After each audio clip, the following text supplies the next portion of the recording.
And welcome to Muscle News Weekly with me, Giles Thomas, and me, Rosie Rascal Hart.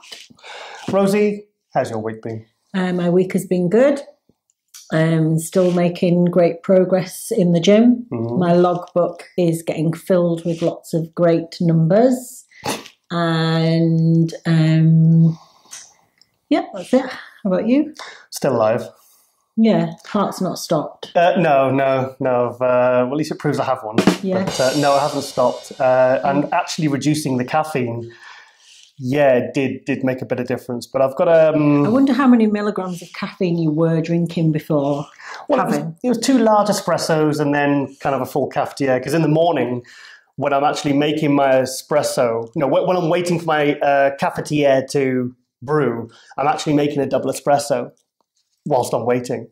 So so that's good to hear anyway. So I'll be around for a few more episodes yet. Well, the response from last week's show, have you seen it? Yeah, really good feedback. People like it when I'm being mean to you, I think.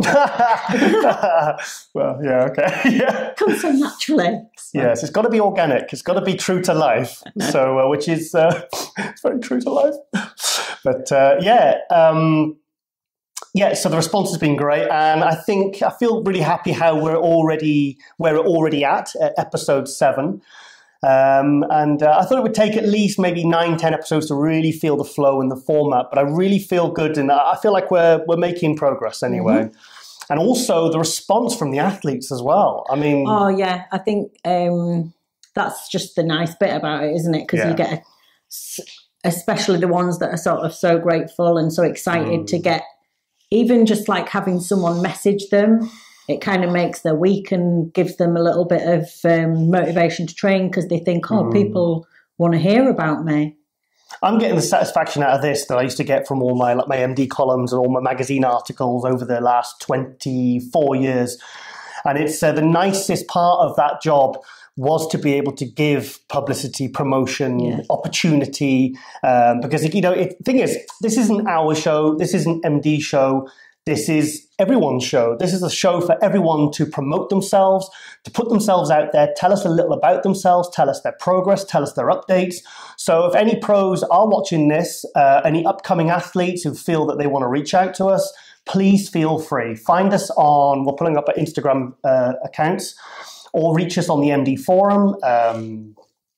Can get me Facebook. On Instagram. I'm always on Instagram. Yeah. So and I always I check all my inboxes, the other inboxes as well. So I always get hold of messages in my Instagram.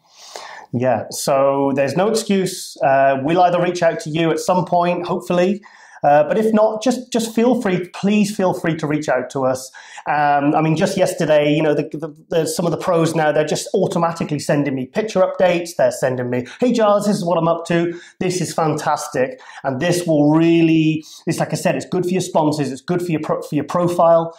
I always find it quite amusing when not just us, but other media outlets do get in touch with athletes that are sponsored and they don't do anything about it to get their names put in the magazines or on the forums. And I wonder if their sponsors are aware that they're turning down publicity. I have a story. This was quite a few years ago, and I reached out to a pro, a good pro. He did pretty well in some competitions. And I asked him I said, I've heard you doing the so-and-so show, pro show. Can you send me some updates? And he said, I'm not really interested in publicity. That's what he said. He said, I'm okay. I'm good for publicity, thanks. And I thought, and this was a guy that was on a paid contract from a pretty big supplement company. So he ended up doing okay in the show, but I just thought, what a bizarre thing. I just thought, take these opportunities. This is good for you. It's good. Thing is, these sponsors, they want these kind of things in return. It's not, and this was before the days of social media. So these magazine opportunities they're golden, so you've got to seize every opportunity, create opportunity. Yeah, you do have to. It's like I personally do actually really struggle with putting myself out there. It's not something that I actually enjoy doing that much. Like, especially when I'm prepping. Yeah. I get very selfish with my training sessions. I don't really want people videoing me. I don't really want to like do interviews and all this sort of stuff, but you always do it. But I always have to, any opportunity that would ever come my way, I'd be like, yes, even though I didn't, you know, I was tired, I was grumpy, you just do it. Well, like I said on the last episode, you've always been very professional. Like, even before we got together as a couple, I would always reach out to you and you were always very prompt, very quick at getting back to me, very good at, you know, with providing images and information and images. Sorry, I realise that sounds a bit dodgy. Just thinking of the first image that I sent you when we were at Ant. Oh, God, no. That wasn't for, that was personal, dear. Okay, moving on. Okay, now we're on to our first athlete update. Now, I am absolutely buzzing that we've got this particular chap on this show. Let's go to what I said at the Olympia wrap-up with Ron Harris when I was reporting it last year for MD. This is what I said about this guy. Check this out. The Mr. Olympia, 5th place his first time out. Incredible. So he's a diamond in the rough. You know, what do you see him needing to improve on in the next couple of years before he can really take his place where he belongs? I think 2 years and he's going to be giving Flex hassle. I think he's the next 212 Mr. Olympia after Flex. I really think he's that good. Like I said, I saw the pictures that you put on Facebook from the USA, and the first thing I thought was that front double bicep from the USA. I was like, I want to see that next to Flex Lewis. I did not imagine that I would see it this year. Like a few months later, you know, obviously we saw him in Tampa, sensational. I just think that kid, I mean, I've never seen shoulder width. He's as wide as Ashkenani, but he's got a beautiful shape. He's got aesthetics. 24 years old, you say?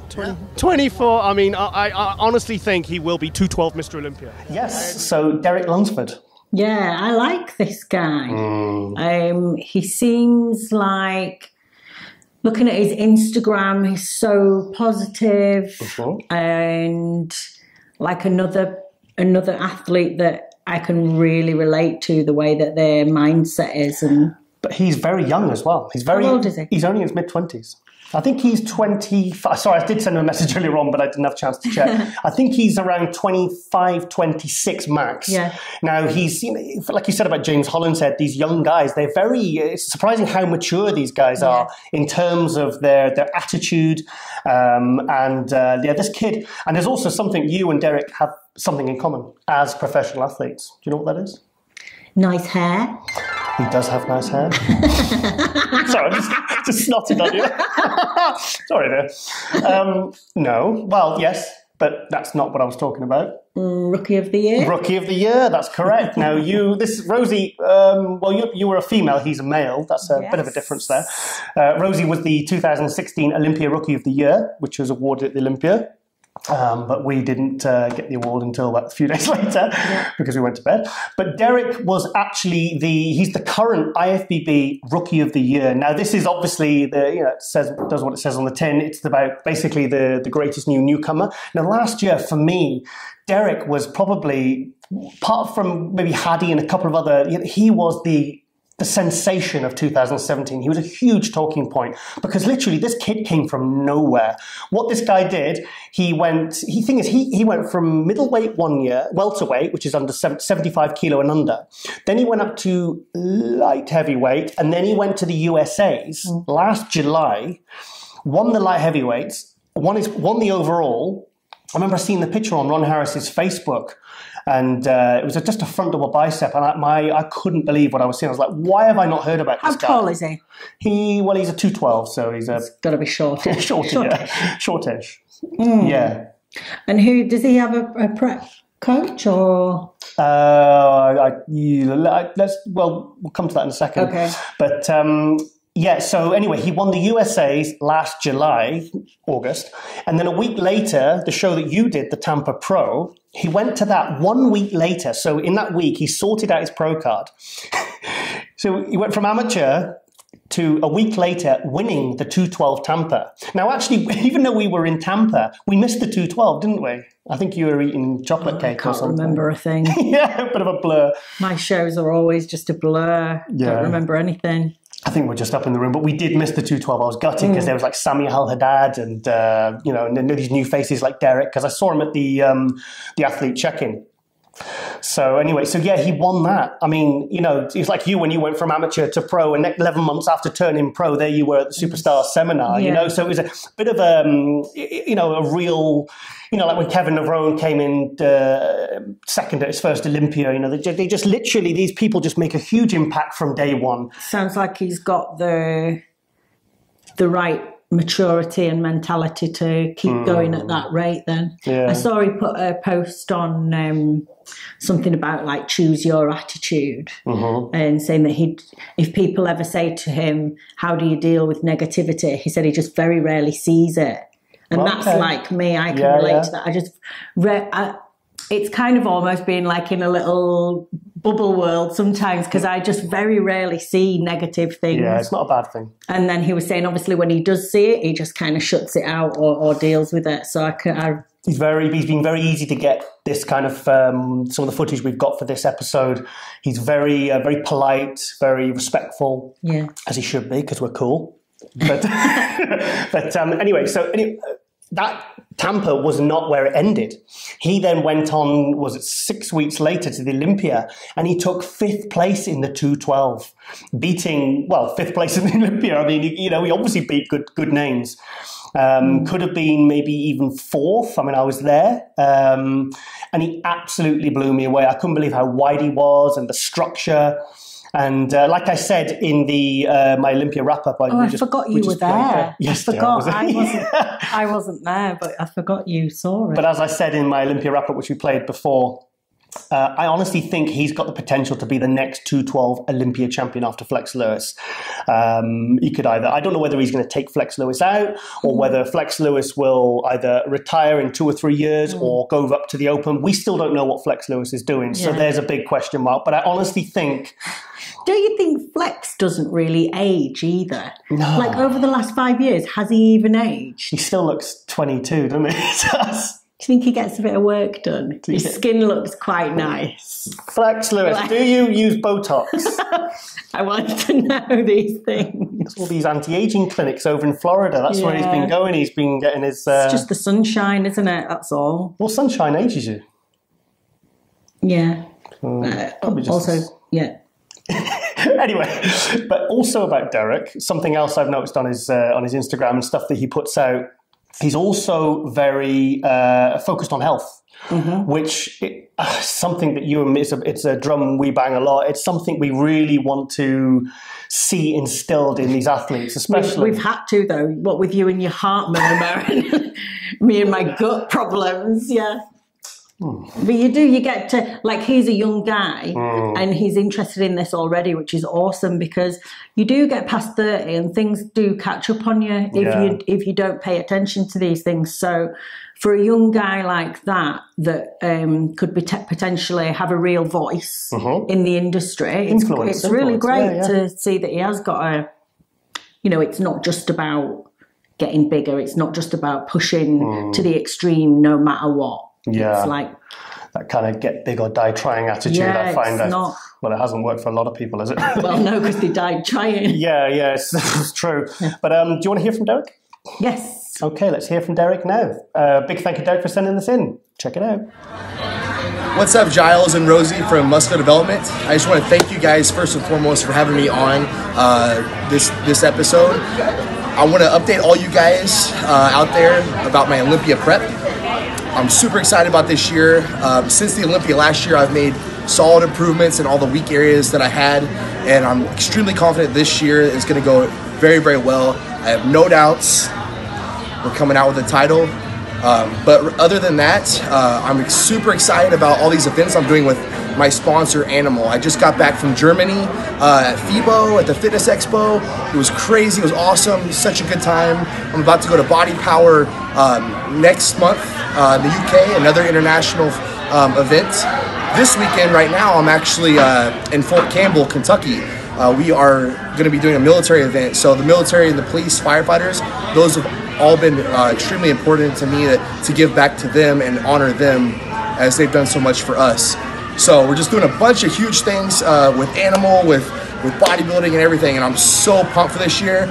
Stay tuned on my Instagram, guys, Mr. USA 2017. I'll keep you guys posted on what's going on in my life and bodybuilding. and I'll see you guys at the Olympia. Yeah, brilliant. And something I also noticed is he uses like his language as well, like, because one of my words that I always use is super. I put it before everything. And he uses it as well. And just like when I've touched before upon the use of language, the power of the powerful tool that it is for positive thinking and to give you the mindset that you can do anything. It's like you can hear in his language. You know, he's just one of those guys that's super positive. It's nice. And really believes in himself. And then you're sort of more engaged and invested in that person. You don't want to be like listening to someone saying, well, everything's going okay. I'm feeling fine. So super interesting. Super interesting. Super duper. Yeah, that's absolutely fantastic. And I really appreciate him sending that in. And it's good to see he's with a company like Animal as well. Because I always think it's important to give shout outs to the athletes, but also the companies, the really, really good companies that I really support and believe in. They've been around years. They're not based on gimmicks. They some of those Animal Pack products are absolutely fantastic. They've been around years, and I think they're one of those companies that will always be around, always be there. Were they one of the ones, I might have this completely wrong, but were they one of the ones that first ever brought out like the beef protein? No, that was a different company. Okay. Yeah, a different company. Yeah, but they've got guys like Evan Centopani. And the thing is, they once they have their athletes, they seem to keep hold of them as well. They've got like a dream team, haven't they? Yeah, I mean Evan's another super guy, like super duper guy, motivational amino packed super team. Super duper animal team. But so a good company, a good guy, and he's coming over to Body Power. Cool. So he seems to be enjoying it though, and he seems to be, because a lot of these pros, some of these guys, they hate traveling. They don't really, they do it for their sponsor. But I think I get the impression that he actually really likes going out and meeting people. And and also, Derek has also, this morning, I woke up this morning, he sent me some posing footage of him currently. Wow. This is him at 245 pounds. Have a look at this. This will blow your mind.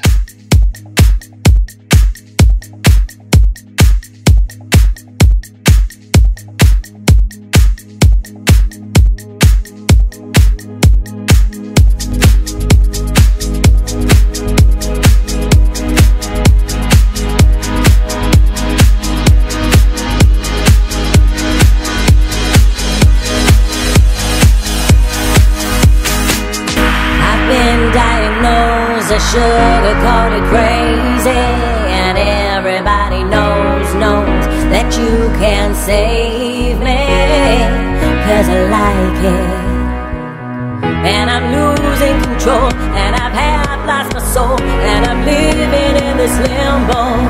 I'm sugar-coated crazy, I'm sugar-coated crazy.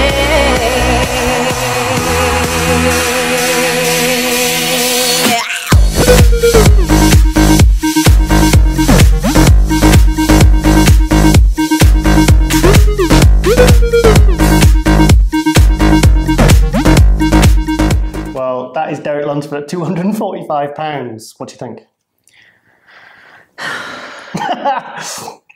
Just full as a house, isn't it? Tiny waist. Yeah. Small. The shoulder to waist ratio, strong. I'm looking forward to seeing the conditioned version. Oh, he gets in good condition. Yeah. Just like I say, he just needs a bit more muscle maturity, a bit more balance.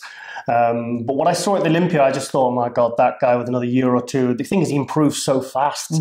I mean, he was a welterweight like 2 years ago. It's incredible what this guy's done with his physique. Shoulders are like massive. But he looks healthy. He looks good. He's, it's a nice, pleasing physique. I tell you, he's got very thick hair. Very thick. He does though, doesn't he? Yeah, well. Yeah, it's good. He should be out at 25. Yeah. 26. Okay, well, big thank you to Derek there for sending that in, and we wish him all the best for the Olympia. I would love to see him not only stay in that top 5, but maybe move up into the top 3. It's going to be exciting to see what happens. So good luck. Yeah. Okay, well, next up, we're going to talk about Patrick Tuor. somewhat a coach a guy from Switzerland, an ex-IFBB pro that coached Rosie for her pro card, and they worked together for 2 or 3 years. 3 years. 3 years successfully. And he's given us a little update on, because he's been a source of information, and because he works with a lot of athletes. I think he coaches up to 100 to 150 athletes at a time.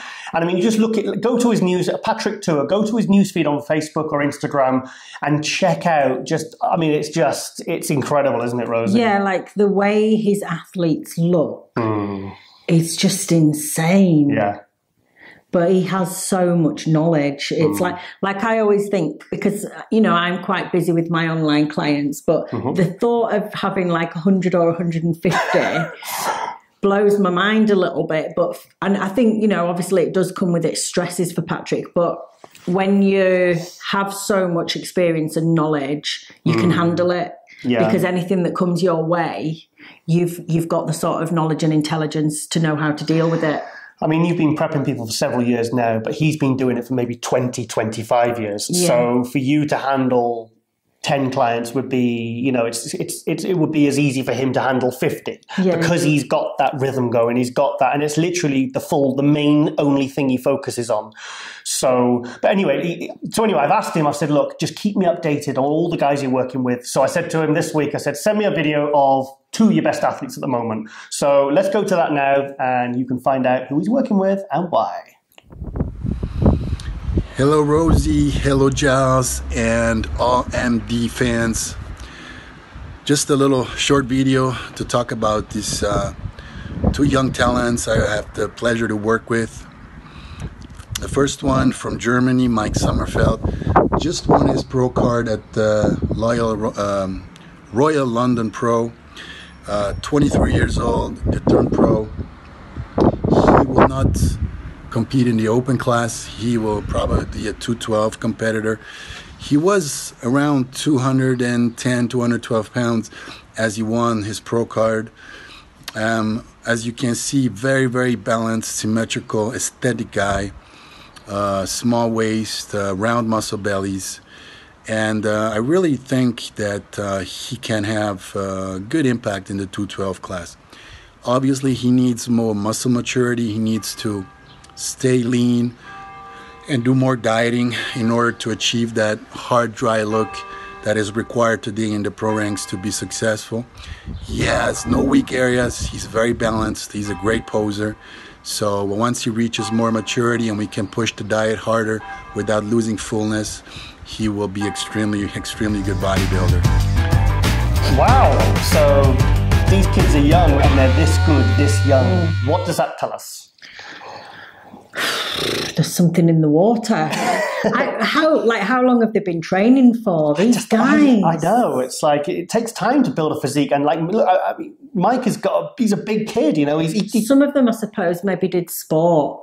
Like some sort of sport all through their childhood, so they have that muscle fibre ready. Yeah, well, with Mike Sommerfeld, we're going to go to a clip from the Tiger and Rascal show, our YouTube show. Was it the latest episode, episode 10? We're going to take an excerpt because I filmed Mike because the pro show that Rosie did, the Two Bros Pro Royal London Pro, Mike won the amateur and the pro card, the IFBB pro card at 23. He won the heavyweights and he won the overall and the pro card at 23. So absolutely incredible. So let's go to that now and we'll discuss it afterwards.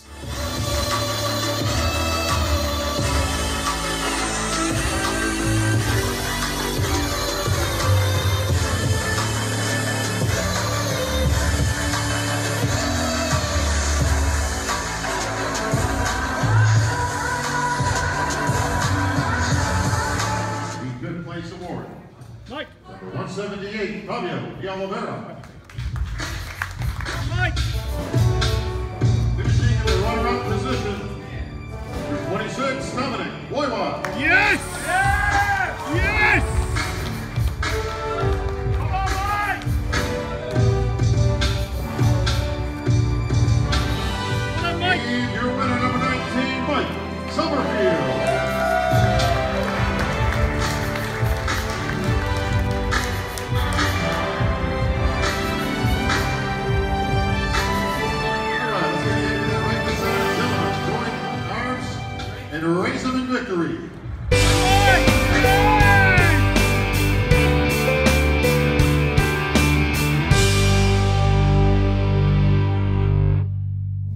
Yeah, so Mike Summerfield.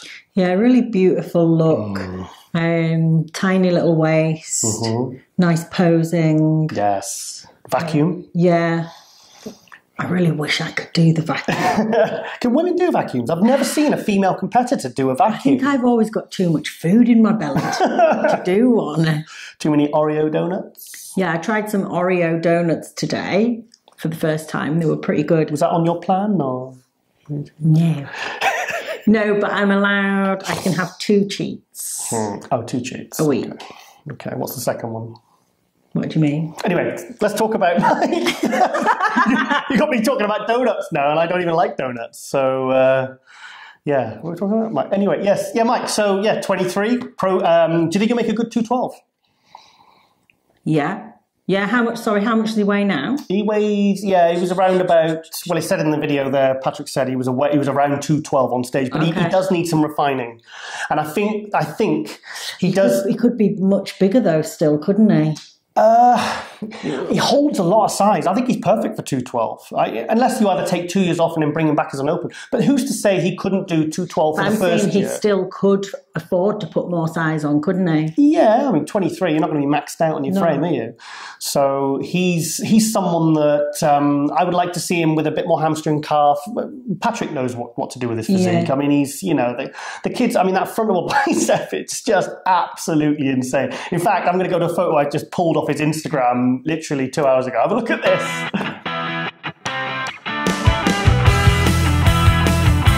So how do you get a waist that small and that much size? I mean, is that genetic, or can you train for that, or bit of both? I think it's genetic, whether you have that small waist, but then I think it depends on how you train. And I think it depends a lot, from my experience, depends on core strength. Do you think common sense, in a way, manner of speaking, is a way to keep the waist small? Because how many athletes do you see that used to have a small waist? It's just, I wouldn't say it's necessarily common sense, it's intelligent. It's intelligent training, and being self-aware and body aware, and also having the eye, or at least having someone else that has the real eye for aesthetics. Because some people, like you say, their waist seems to have gotten thicker or shorter. Yeah. And maybe they don't even know how they've done it. Like they're not aware of which exercise hasn't worked for them or whatever. So, yes. Okay. Well, it wasn't actually only me that spotted Mike Summerfield's potential. Our friend Brown Jesus, AJ from the forum. AJ, love you, buddy. We're going to cut to a clip now which hasn't been used anywhere, so this is unseen. This is AJ talking to Mike Summerfield at the London Pro, before he went on stage. Words of wisdom. Words of wisdom from AJ. Check this out. So we have you show him the... He's a ninja. Show him the... Because we write forums, we write about talent. And don't we expect him to turn pro this week? We do. Under 100 kilo. Thank you very much. Where are you competing tomorrow? Did you compete today? No, tomorrow. Tomorrow, what time? I don't know, I think 11. 11, huh? Yeah. It's gonna be good, huh? Hope so. How much do you weigh now?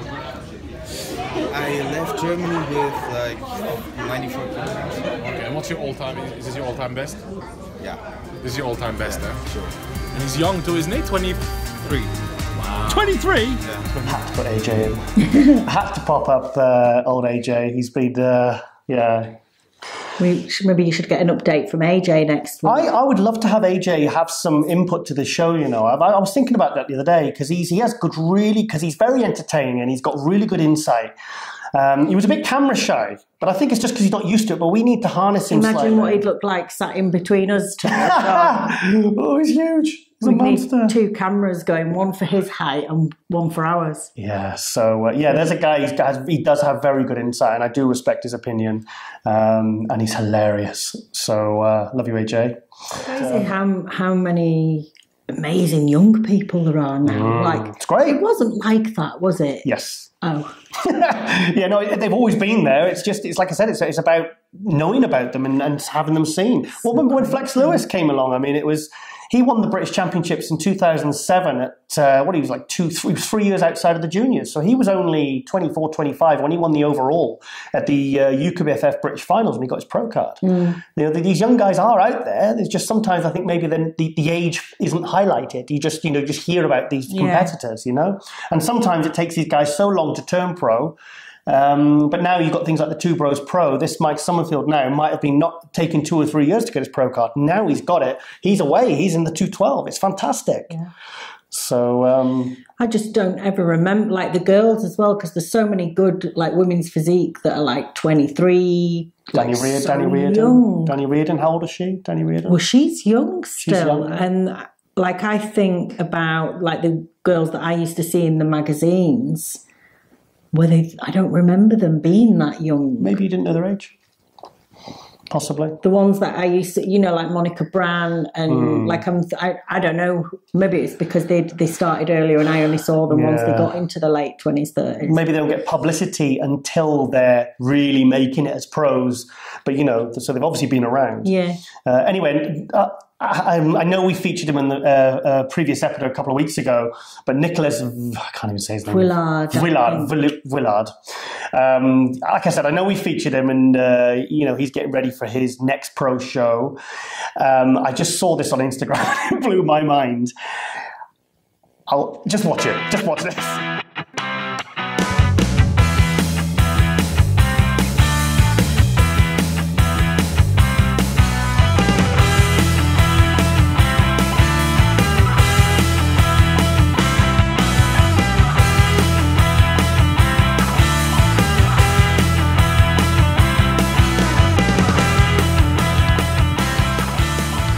So I had to put that in somewhere. I had to squeeze that in. Like I said, he is one of Patrick's I wonder how many pairs of shorts he's ripped. Yeah. He's incredible. I mean, I just cannot wait to see what he's going to bring to the 212. Yeah. There's people were saying on, I think it was on my Facebook and on the MD forum, on the No Bull forum. Check it out. I think Nicholas is just going to keep not just growing, which he obviously is, but growing as in a fan base, building like a real loyal following, I think. I can imagine. He's a good kid, though, and he's just very...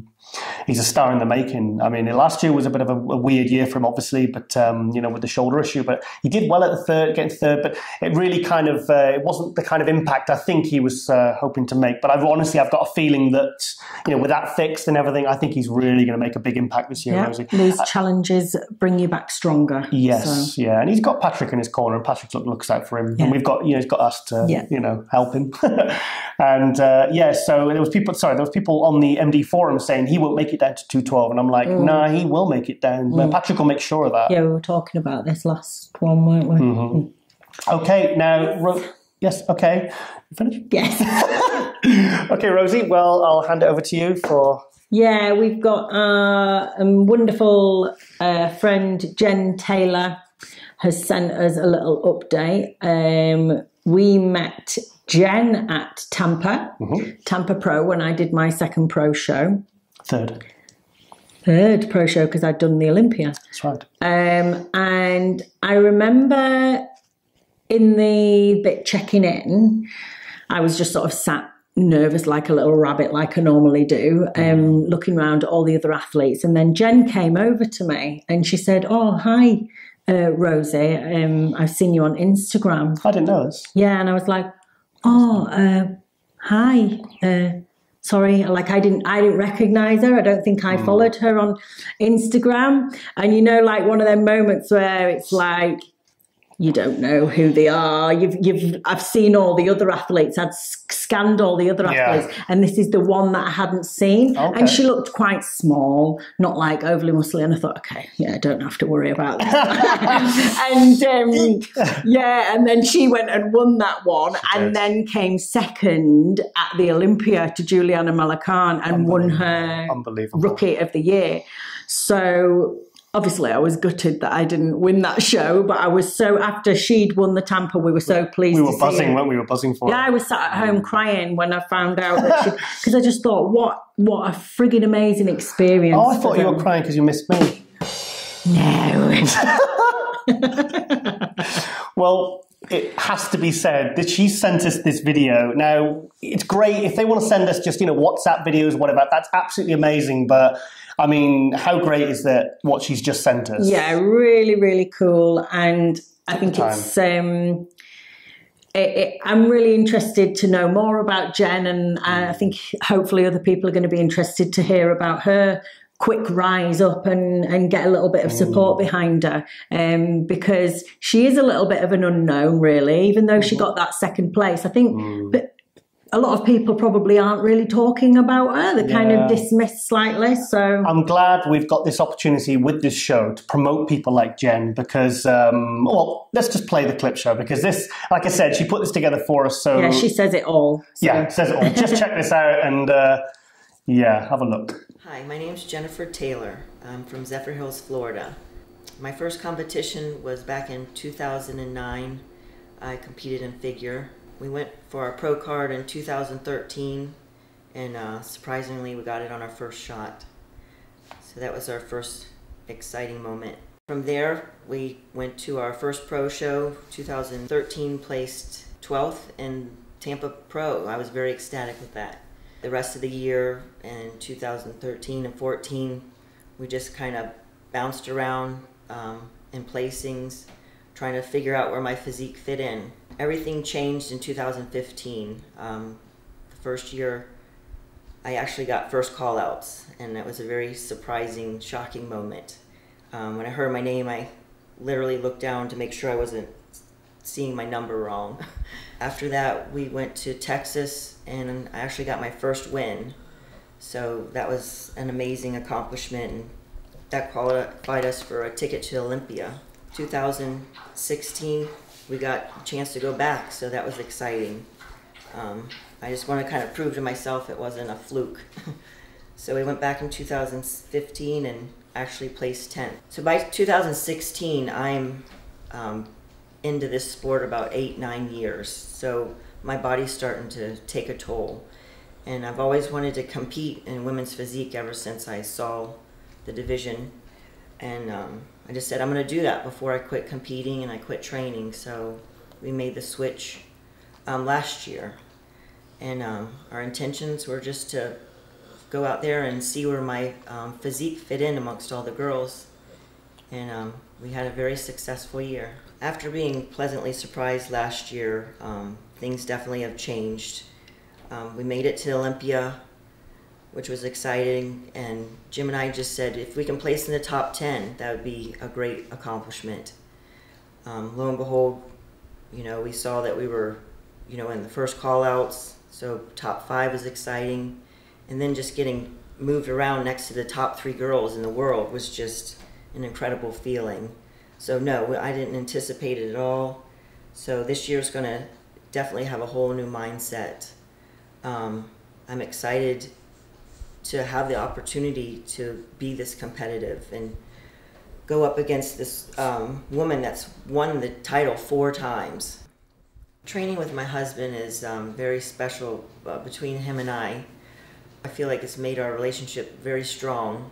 We've always done everything together, trained for other sports. We've run businesses together. And this sport is especially, I think, important to have somebody that you can put all your trust into.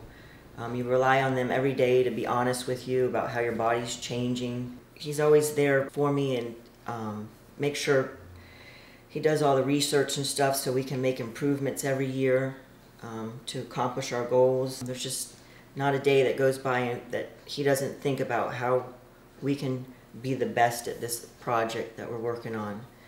I feel very fortunate that I have him, and he's making all this happen. So for this year, my main objective is to win the Olympia.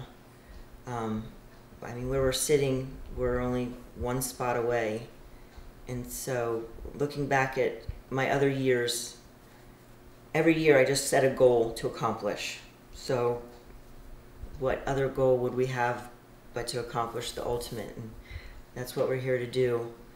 But there are some things in the game plan that I need to work on. And what we're talking about is fuller shoulders, tighter waist, my butt. My back's good, but the butt has always been a work in progress. I'm really excited about this year, and I couldn't do it without a couple of folks I'd like to mention. Of course, my husband, Jim, who's by my side every single day. I want to thank our friend Rodney Burton, who we meet with closer to showtime, and he helps dial in my stage presence and my confidence, kind of my mental coach. And of course, the great Kenny Wallach, who helps me with all of my posing and helps perfect it as much as we can. And then also I'd like to mention all my friends and family at the Retroflex gym where we work out at. And lastly, my dad, who's in heaven watching all this go down. And thank you for teaching me how to take on a challenge and never being afraid. Love you guys. Yeah, so Jen. I can really relate to Jen and her husband Jim, because they're kind of like an American version of us, really, in the way that, you know, they love their animals, and they're like a team. You know, I mean, I know we don't really train together that much unless we're on holiday, but because I train too hard. And but it, you know, I can really relate to him, because I had a good.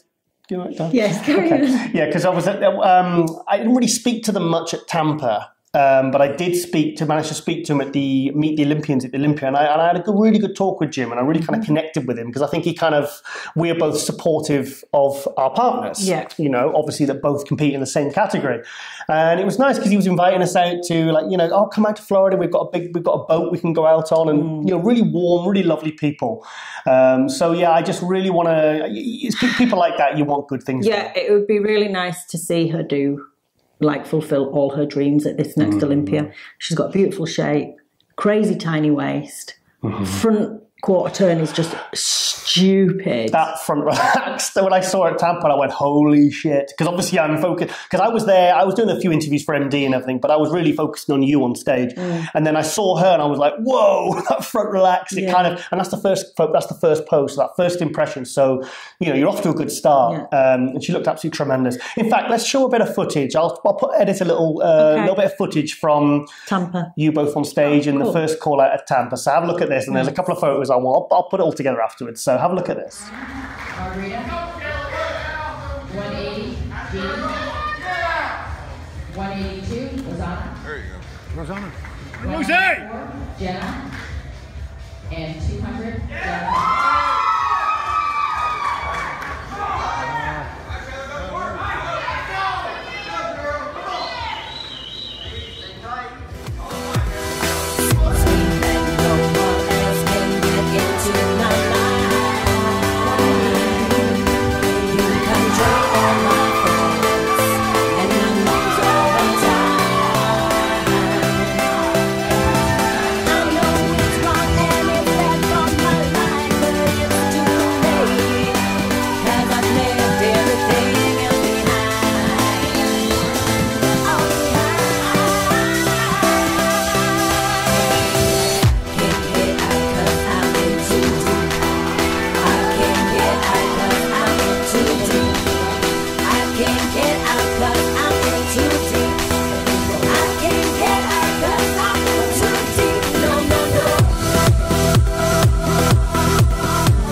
Well, big thank you to Jen and Jim there, and the video lady for putting together an absolutely fantastic video there. We're absolutely thrilled with that.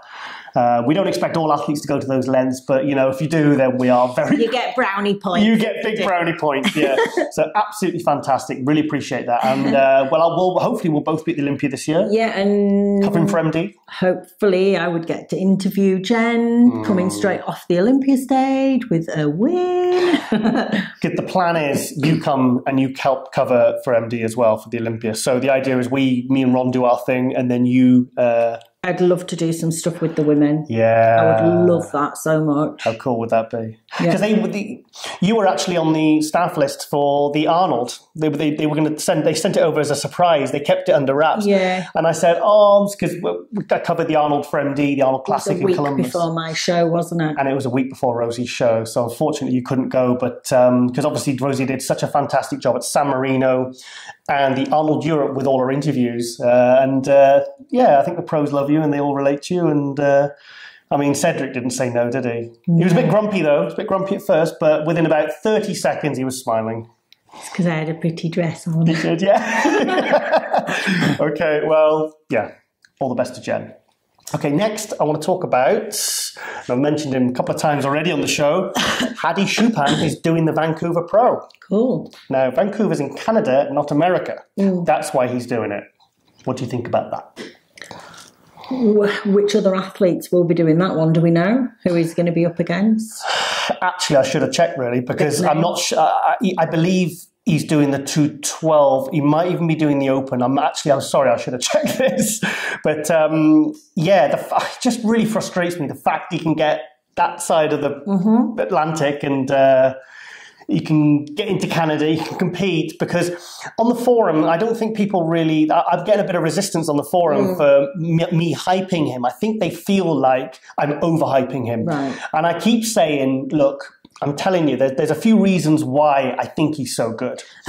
Is because he went to the San Marino as a 212, weighing 212.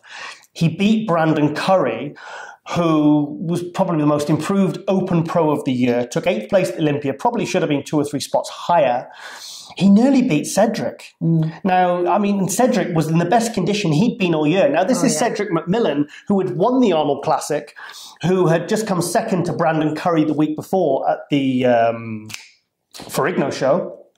So, yeah, it's like, so it's a shame that this guy, basically my point is he hasn't been seen in America. The American fans, if they travel up to Canada or people over that side of the world, have not seen this guy on stage. Yeah.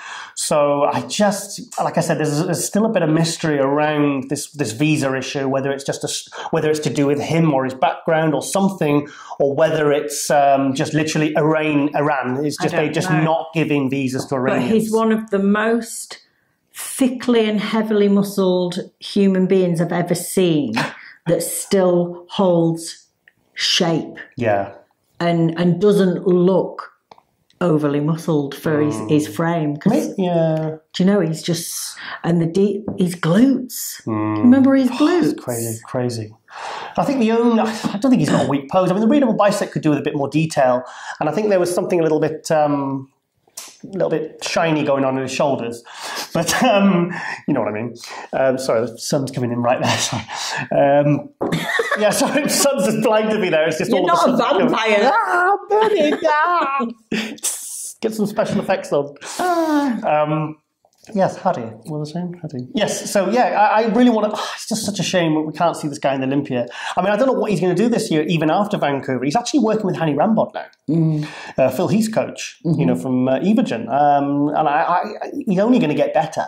If he can get better. I mean, what can you even do, though, to get better? He's not missing anything. I don't know what he needs to do. He's really, I mean, maybe he'll just have to go after Flex at Korea again and see if he can try and take him out there. But I just don't know. I just think it's. I'm just really excited. We saw some pictures of them together. Who? Flex and Hadi. FIBO. Yeah. FIBO. Yeah, that was nice. Yeah. After the Flex is actually very supportive of all his competitors. Oh, yeah, he reaches out to me. Like I've seen on like Ricardo Correia when he won his 3 pro shows. I used to see the comments from Flex. And he gives a lot of support.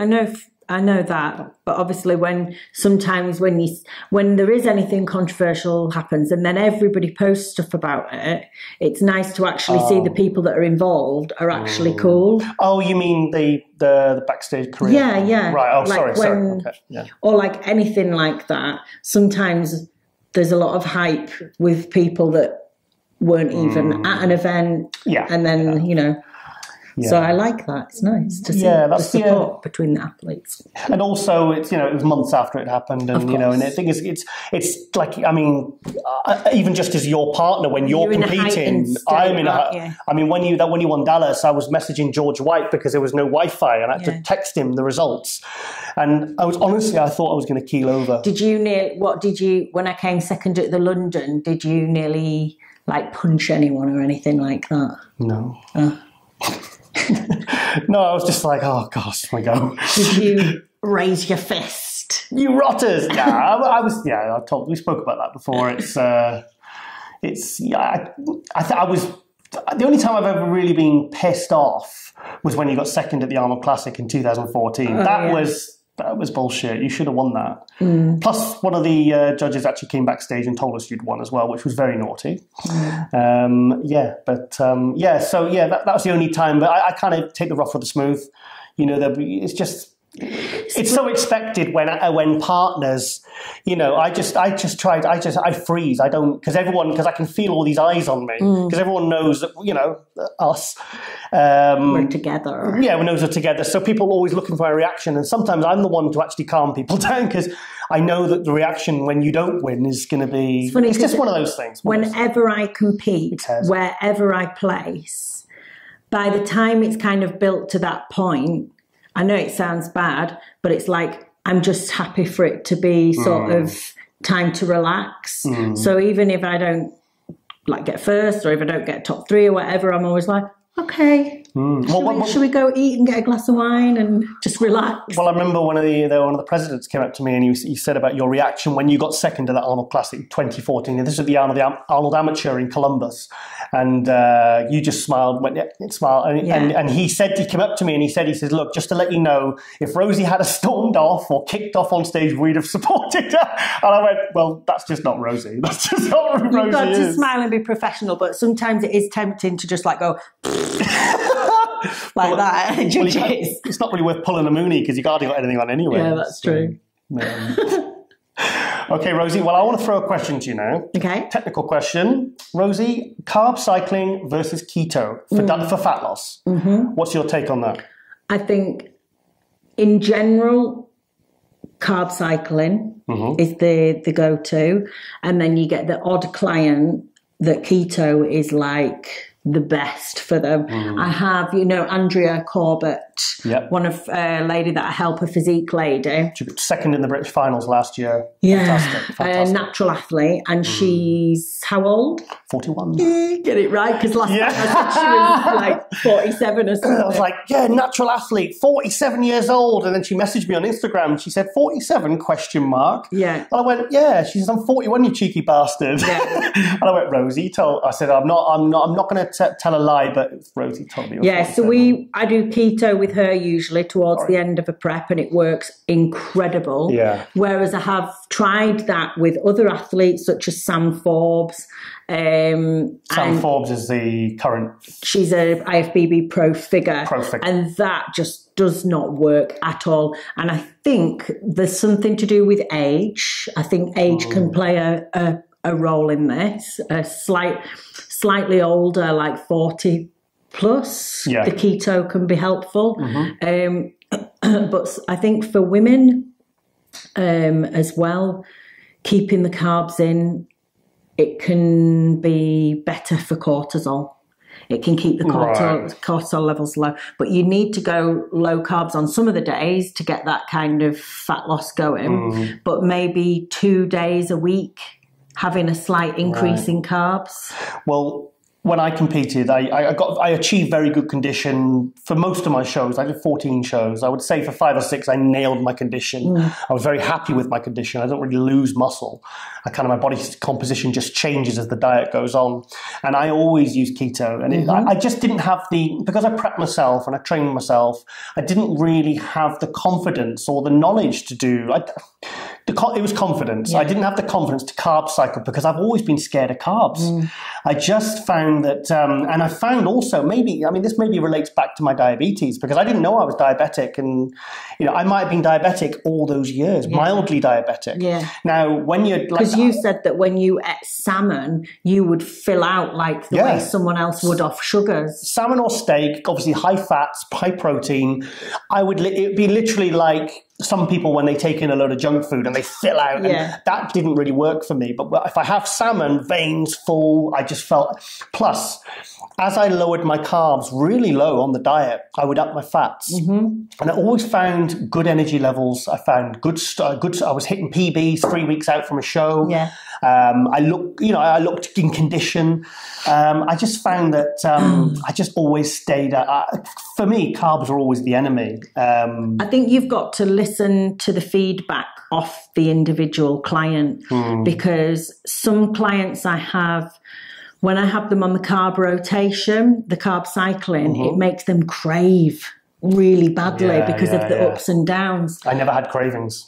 For people like that, sometimes the keto is better because it keeps them a little bit more sane here. Well, the thing is, fats, because I used to have quite a lot of different sources of fat, I found that helps regulate blood sugar anyway, so you don't get the peaks and the troughs. Yeah. So I always found, I felt fine on it. I always felt really good. I always kept my sodium in, so my muscles were full and felt strong. The good thing about carb cycling is it's a really good way to get to know your body or to get to know an athlete's body because you have, you could start them off on something like 4 high carb days. Let me work out how many days in the week there are. 4, 5, 6, 7. So, and then 3 medium carb days and perhaps start them with no cardio.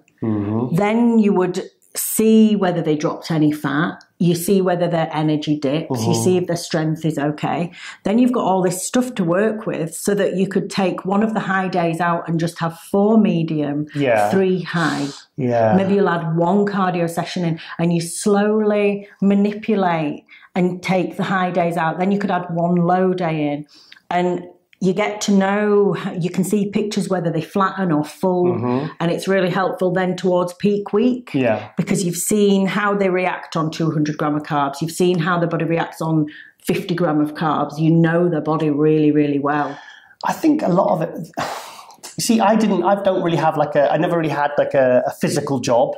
I don't have children and, I'm not kind of really active. I was quite sedentary, sat on my arse. I was either in an office or I was at home sat on my arse all day. It's like a sloth in a suit. A sloth in a suit. And I never did cardio. So I sometimes wonder if I could go back, would I put more carbs? Eat more and do cardio. Yeah, eat more and do cardio. And but I guess we'll never know now. Again, I think it's just the individual. Like some people would rather eat more, like physically want to eat, but they would rather do cardio. Yeah. Interesting. Well, good. Anyway, thank you for that. Back in the day when we did a bodybuilding. Okay, Rosie, another question for you. Bringing up weak body parts. Okay. Now, the reason I've asked this is because when you were trying to bring up your glutes a few years ago, you said you trained your glutes every single day. Yeah, pretty much. Now, it got me thinking about frequency of training because when I wanted to improve my legs from one year to the next, in 2004, 2005, I came back, I increased the frequency of that training body, and they really came up in a year. My calves as well. I was training my calves, I think, 3 times a week from sort of once or twice. So, go. Yeah. I mean, I had absolutely no idea what I was doing or why I was doing it. Like I had no scientific research. I haven't read anything. I didn't have any knowledge that I do now. I just used to try things and see what happened. Trial and error. But my glutes were never a strong point at all. Really? No, they were not. When? Like when I first started. Oh, okay. Like I'm not genetically made with big glutes. Right.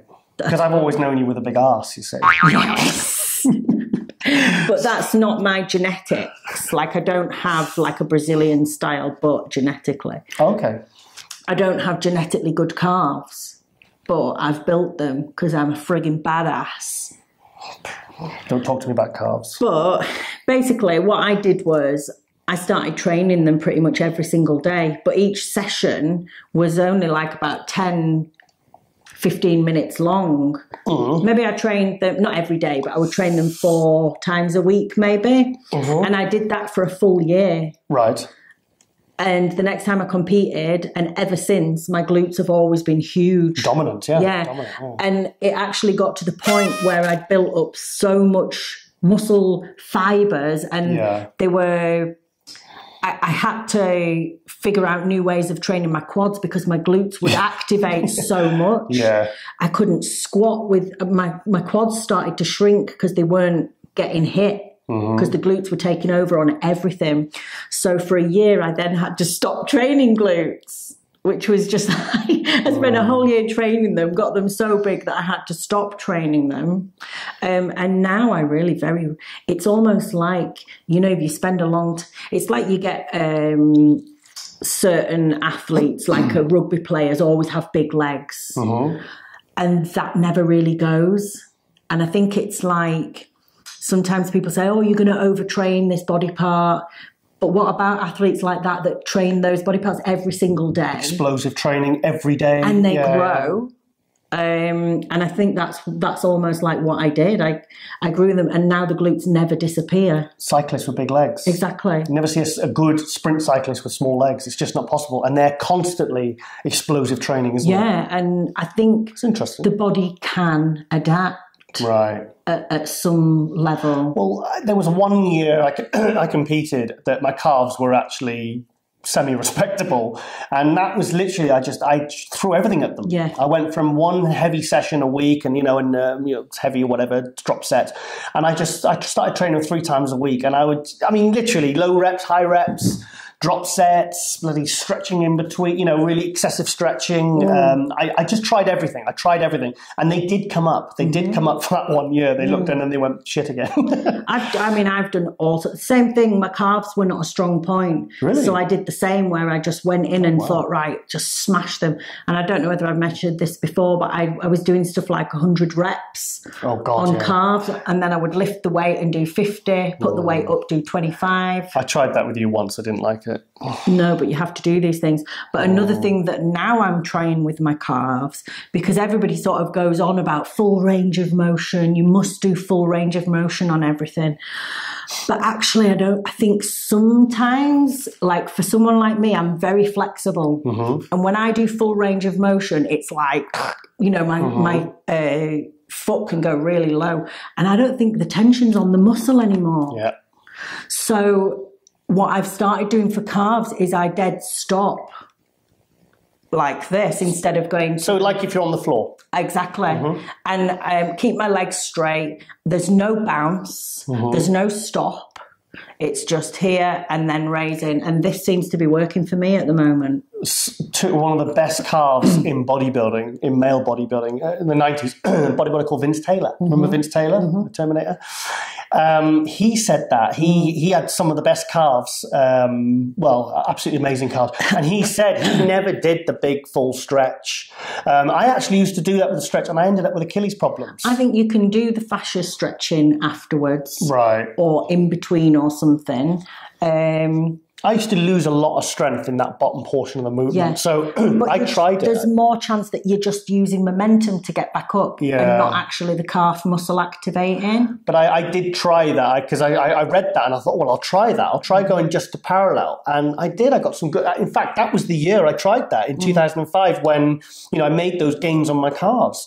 I found that. Also things like biceps, again, I find if I overstretch them, actually the tension's not on the muscle. Yeah. So I find that doing 1 1/4 reps really help. So you would do like full range, up, then a little half one, full, and that seems to give muscle growth for me by doing that. Fantastic. Do you think that's where the principle of the 7/21s comes in? 7 half, 7...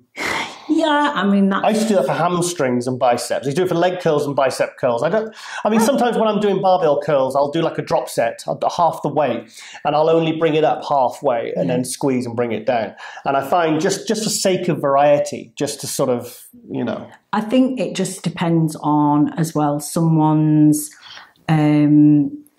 like technique. If they're doing full range with a stretch at the bottom, but then when they get to the bottom, they're just hanging there with no tension and they're waiting. The tension comes off. It's a complete waste of a second of the rep. Or like when people come up here and take the tension off at the top, keep the tension on the whole 30 seconds or however long you're doing it for. Jay Cutler and Ronnie, if you watch any of their training DVDs and stuff on YouTube, a lot of them, like certain exercises, they would do quite a short range of motion. This is what I've implemented much more recently, and I think it definitely has its place on certain body parts for sure. Brilliant. And you can get beefy. Cool. Okay, now obviously we were promoting Sasan Harati, the British pro that is going to be going back to the Cali Pro in 5 to 6 weeks' time, going up against Gerald Williams and actually Luke Sando now as well. Last night, I said to Sasan, please keep me updated. So last night he sent me this pictures at 5 weeks out. Have a look at this.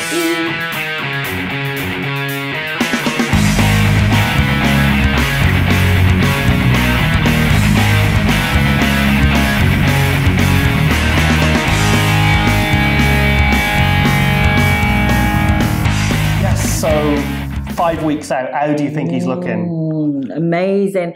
I saw the pictures of him and also James Hollins' head. They're just looking huge. And Sasan has commented on Sasan's picture saying his hamstrings look like they're nearly touching the floor. Touching his calf. They're like, Yeah. I mean, talk about hang. I mean, he's just. I've been saying for a while now. 2016 was Nathan Diash's year. 2017 was Ricardo Correia's year. With all their pro wins. In terms of British pros. 2018, I honestly believe this is going to be his breakout year. I mean, I know he had, he had 5th at the New York Pro, and then he took 2nd at the Cali Pro. But he is determined. He is really determined to get to the Olympia this year. Yeah. He really wants it. He wants it bad. I was laughing because I was looking at how big and how much the size these guys are gaining. And like just a couple of hours before, I was getting excited because I'd made it up to 58 kg. It's like, yes, like I'm so hench now. And I'm like, what? Shit. So Sasan, I mean, he's got the symmetry. I said to him, I said, you look like another Dorian, mate. You look like the next coming of Dorian. Yeah. And he's just working with Chris Aceto. I mean, they're doing amazing things together. I am so excited for Sasan. So I'm sure, I think we're going to do something with him and at least with him and Gerald right before the Cali Pro in maybe 2 or 3 weeks. I've been speaking to Gerald about it. I think we want to we're going to try and get some more footage of the two of them and get them on Skype, like fronting off against each other. That's what Gerald suggested, actually. So I'll have to try and get the software for that and try and set that up because they get on well, but obviously they're competitors, so they're hungry. They want to take each other out, and obviously you don't know who else is going to turn up. We've got Luke Sando coming in. I mean, he's gone a bit quiet recently. Get them to play that game where I think it's like Will Ferrell that's done it before, where you have to like try and say the most offensive thing to each other without laughing. It's like a roast, isn't it? Yeah. A roast. Yeah, that'd be so funny. That'd be good. But so I'm just absolutely thrilled I'm really buzzing for what he's bringing because I think he's really going to surprise people this year. I think he's going to make the impact that I think he wanted to last year, which he kind of did, but it's like now he's coming back bigger, better. It's just... So, absolutely thrilled. Super. Okay. Also, I'd like to do a big happy birthday to Dorian Yates. Happy birthday to Dorian. Okay, that's enough. Yeah, he's 56 this week. 56 this week, and he's also got a new book out. Okay. So I think I'll have to get a copy of that book. Yeah. Because... interesting to read. What was the book he brought out 20 years ago, 19, 20 years ago? I forget the name of it now. But I had it, and it was really probably one of the best bodybuilders. It was written by Peter McGough. Yeah. And it was, all the photos were like Chris Lund and our good friend Kevin Horton. Absolutely fantastic book, and Dorian is a bit of an interesting character. So what's this next one then? Is this like a autobiography or is it? Yeah. It's unseen pictures, unseen stories, untold stories, unseen pictures. And it's, it's basically, it's a bit more detail. I think as a Dorian, he's a constantly evolving person. Yeah. He's someone that who he was 5 years ago and 10 years ago. He's changing all the time. He's adapting. He's evolving. He's he's a really interesting guy. I mean, he's he likes his yoga and his cycling, and I think he's one thing I've noticed. He seems Is he still in Marbella? Yeah, because I might have to go over because I'm going to go and see my best friend is living in Marbella. So I could go over and if they have a gym. Yes. Yeah, I believe he does. Go and train there. But also, I've noticed he seems very happy. He seems very content with life, and he seems quiet, and he's brought out another supplement range. And I'm just, it's just nice to see, and he's healthy, and he seems very comfortable with himself, and he's doing plenty of podcasts. That's the yoga effect. Oh, okay. Maybe I'll give it a go. Is it Joe Rogan he was on? He was on the Joe Rogan podcast, and it was really good. Really good. Super interesting. So that was different from the London Reel? Yeah, the London Reel, I think, was one of the first kind of podcast style things that he did that introduced him to a bit of a wider world other than bodybuilding. Right. Or not introduced him, but introduced him to other people. Right, I see. Other aspects of his personality and who he is or what. Well, just other people that because everybody that does bodybuilding knew who he was. Yeah. But other people that wouldn't have known him until he did that one, and then he's got like this big fan base that's kind of outside of the bodybuilding world now. Cool. Well, that's good anyway. So anyway, happy birthday, Dorian. I'm sure Rosie will be coming over to see you, and maybe you can go out on a bike ride like you did with John Hodgson. Okay. He went out on like a 10, 20-mile bike ride. I think it killed John. Oh, my God. Good old John. Do you want to talk about your... Oh, yeah. For the Two Bros Pro, I'm going to be holding posing seminars for all of the athletes in June in Leeds, and also I'm going to be doing one with my client and friend Sam Forbes, IFBB Pro figure, in May down at Crayford's gym. And it's really awesome because the guys that Bob Chick and Ian, the guys that run Two Bros Pro, wanted to make it accessible for everybody without like having like crazy prices for posing and stuff, and just making sure everyone feels welcome and everybody feels like they've got a good chance. Yeah, but because originally the format was we were having like groups of say 6 pros, but it was logistically it was a bit difficult, and people would it was like a lot of travel, and so what they've done now is they've switched to single pros. Everybody's getting involved. All of the pros in the UK are getting involved that want to give back and help. That's good. So in every city there'll probably be someone there to help with posing, and it's all free. Yeah. Every single category will be covered, and I just think it's a really awesome idea. And I can't believe it, it's incredible because like posing in England especially, I don't know what it's like in other words, it seems to be really something that people are paying much more attention to now. Good. Thank God. Partly as well due to my good friend Emma Hindman that does the posing. I think she's kind of, because she brings something quite unique to posing teaching, it's shown people that you can take it to the next level and it will get you a higher place in. No doubt about it. In fact, because we're all on the group chat, and I also said to them, because all the pros were on the group chat, and I said, look guys, I said, make sure you keep us updated. I said, you send us footage either on the group chat or to my telephone number, send us videos, and I'll edit it together, I'll promote you, you're promoting your posing, you're promoting your coaching, or whatever you're doing. So if you're watching this, guys, that still stands. Yes. Yeah. So so that's great anyway, and it's free, and it helps. If it helps people and they can connect with, if it's connecting people up and supporting, I think that's only a good thing.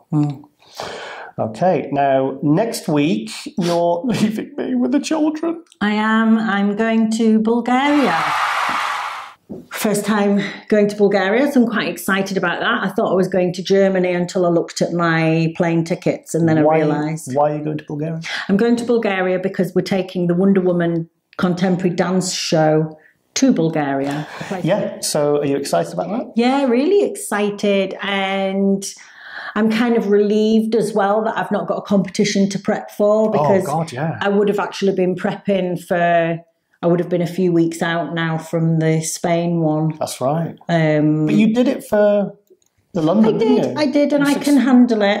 I definitely, it was something that became a strength of mine, travelling and managing to prep and stay strict still. If you want to see the full, your Germany, the last time you're in Germany, go to episode, I'll bring the text up if I'm wrong. I believe it was episode 8 of the Tiger and Rascal show. That's on Rosie Rascal's YouTube channel. That I'd edited a full video, which Rosie took a lot of footage herself of the Wonder Women production. So yeah, go and see that, check that out, as well as all the other stuff on the Tiger and Rascal show. Plug.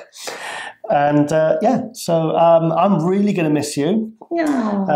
I've got a Star Wars-a-thon planned, and I've got that many Marvel, DC comics to read. So I'll It's no different from when I'm here. Yeah. It's exactly the same thing when I'm here or not. Whatever. Oh, back. Trying to twing my back there. Okay, moving on. Rosie. Yeah. I'm feeling excited. Why are you feeling excited, Giles? Would you like me to give you a clue, Rosie? Yes, please, Giles. Okay, let's go to the clue now, Rosie. Check it out.